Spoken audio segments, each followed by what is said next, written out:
ಆಮೇಲೆ ಯುಪಿಗೆಲ್ಲ ಎಷ್ಟು ಕೊಡ್ತಾರೆ, ಎಷ್ಟು ಕೋಟ್ಯಾಂತರ ರೂಪಾಯಿ ಖರ್ಚು ಮಾಡ್ತಾರೆ. ಇದನ್ನೆಲ್ಲದು ನಿಲ್ಬೇಕಾಗ್ತದೆ. ಜನರು ಇದನ್ನ ಎಚ್ಚೆತ್ತಿರ್ಬೇಕಾಗುತ್ತೆ. ಆಮೇಲೆ ನಮಗೂ ಕೂಡ ನಾವೇನು ವಿಶ್ವಾಸ, ಈಗ ನಾವು ಮತ ಹಾಕ್ಸ್ಕೊಂಡ್ ಬಂದಿದ್ದು ಗ್ಯಾರಂಟಿ ಮೇಲೂ ಕೂಡ ತಾನೆ. ಹಾಗಾದ್ರೆ ಗ್ಯಾರಂಟಿ ನಾವು ಬಿಡ್ಬೇಕಾ? ನಮಗೆ ಹೊರ ಇದೆ ಅಂತೇಳಿ ಇಲ್ಲ. ನಮ್ಮ ಮಾನ್ಯ ಸಿದ್ದರಾಮಯ್ಯ ಅವ್ರು ಹಂಗೆ ಮಾಡಿಲ್ಲ. ಹಿಂದಿನ ಸರ್ಕಾರದ ಸಾಲ 47,000 ಕೋಟಿ ಮಾನ್ಯ ಸಿದ್ದರಾಮಯ್ಯ ಅವರು ಕಟ್ತಾ ಇದ್ದಾರೆ. ನನ್ನ ಇಲಾಖೆಯಲ್ಲಿ 3,000 ಕೋಟಿ ನಾನು ಕಟ್ಟಿದ್ದೀನಿ. ನನ್ನ ಇಲಾಖೆಯಲ್ಲಿ ಸಿದ್ದರಾಮಯ್ಯ ಅವರು ಕಟ್ಟಿದ್ದಾರೆ. ಇಂಥದ್ದೆಲ್ಲ ನೋಡ್ಬೇಕಾಗತ್ತೆ. ನಾನು ಮಾಧ್ಯಮದವ್ರಿಗೂ ತಮಗೆ ಮನವಿ ಮಾಡ್ತೀವಿ.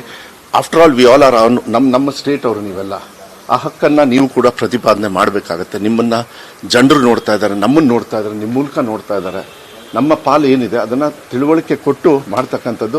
ಬರೀ ಬೈಯೋದು ಇದೆಲ್ಲ ಮಾಡಿ ಏನು ಉಪಯೋಗ ಇಲ್ಲ. ನಮ್ಮ ಪಾಲು ಏನಿದೆ ಅದರಲ್ಲಿ ಹೆಚ್ಚು ಕಮ್ಮಿ ಆಗಲಿ. ಯಾಕೆಂದ್ರೆ ಬಡತನ ಅಲ್ಲೂ ಇರ್ಬೋದು, ನಾನು ಇಲ್ಲ ಅಂತ ಹೇಳಲ್ಲ. ಬಟ್ ಈ ತರ ಧೋರಣೆ ಮಾಡ್ತಕ್ಕಂಥದ್ದನ್ನ ನಾವು ಖಂಡನೆ ಮಾಡ್ತೀವಿ. ನಾವೇನು ಅಪೇಕ್ಷೆ ಇಟ್ಟಿಲ್ಲ, ಅಪೇಕ್ಷೆ ಇಲ್ಲ, ಅವ್ರು ಕೊಡೋದು ಇಲ್ಲ.